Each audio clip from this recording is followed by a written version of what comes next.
What if we could come up with an economic system that was recession-proof and depression-proof?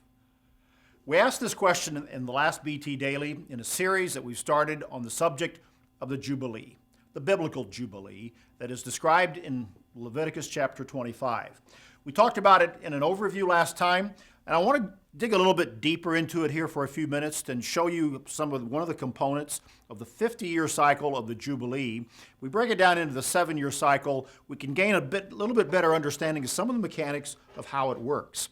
Let's go back to Leviticus chapter 25, and let's look at the first few verses once again, 1 through 7, that talks about this aspect. Let's read it again. It says,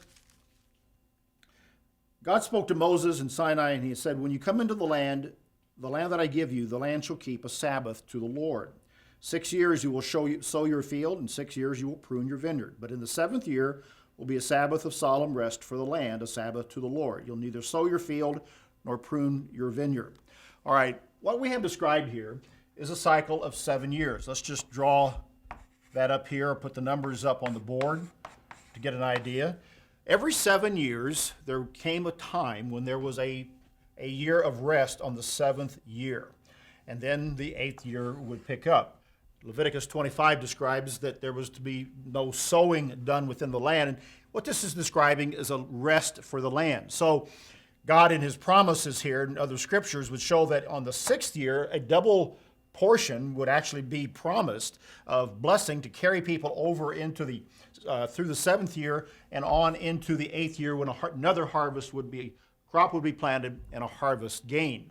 This 7th year then became not only a land rest, but it also became a period of time by which many other economic matters were determined within society. In Exodus chapter 21, this is also mentioned back here as a time when those who might have been slaves would see their release in the 7th year. It says that in Exodus 21 and verse 2 that if you buy a Hebrew servant, he shall serve 6 years, and in the 7th he shall go out free and pay nothing. The 7th year here in Exodus then 21 was shown to be a year when a person who was a servant or in slavery would be granted their release. Think for our own modern terminology here in what we see here, economic slavery. What if you could be assured that if you got yourself into a financial pickle and a problem, that by the time you come around to the 7th year, you could be guaranteed that at least you would be released from that debt, out of that economic servitude, and back on your feet financially once again. We carry this over in many ways into our modern world through bankruptcy laws and restructured bankruptcies to give an opportunity for a person or for a business to kind of economically reset themselves. In Deuteronomy chapter 15, we also see where this every 7-year cycle is also mentioned in Deuteronomy chapter 15 and verse 1, where it says that at the end of every 7 years you shall grant a release of debt. And this is the form of the release. Every creditor who has lent anything to his neighbor shall release it. He shall not require it of his neighbor or his brother, because it is called the Lord's release. So again, we say that in the 7th year, there was a restructuring of the economic order of a particular society. The land was allowed to rest.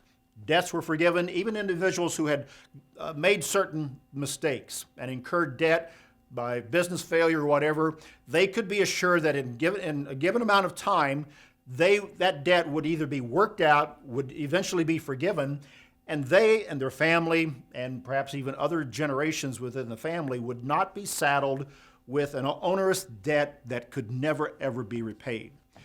You know, if you make certain mistakes or decisions that can be mistakes, let's say today by incurring a great deal of credit card debt, consumer debt through those little pieces of plastic that we carry around, and you can run up thousands of dollars worth of debt very, very quickly. And with the high interest rates, many of you realize, as many do, that it is going to be a very, very long time before that debt will ever be repaid with such high interest rates.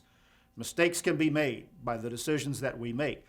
These laws that we find in Leviticus 25 and Deuteronomy 15 and Exodus 21 that talk about after 7 years, a debt forgiveness or a restructuring of the economic order taking place would balance out some of the problems that take place when human beings and money are all involved. You see within this structure here the importance of a sound economic structure that God placed within the nation of Israel that forms really a backbone for a lot of other economic principles that even can impact and benefit the modern world today.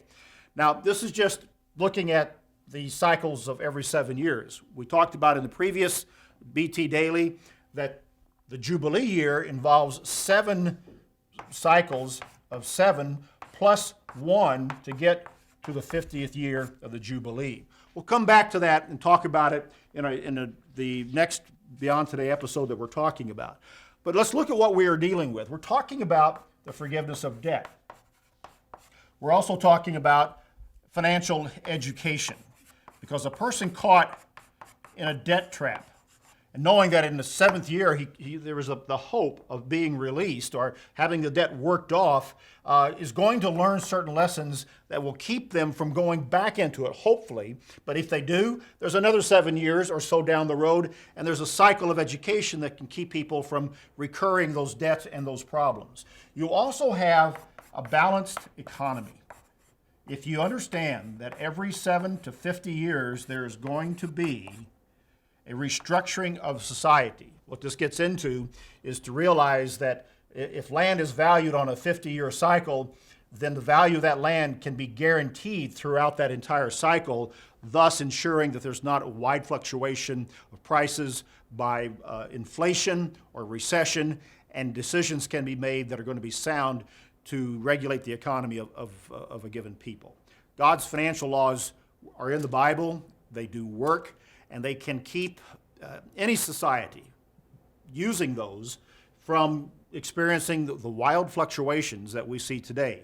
In fact, at the heart and at the problem of much of our economic problems in the modern world is a failure to adhere to basic principles and laws that God put in place within the law of the Jubilee. God's way does work. We'll come back and go a little bit deeper into this in the next episode of Beyond Today on the Jubilee year. Until then, that's BT Daily. Join us next time.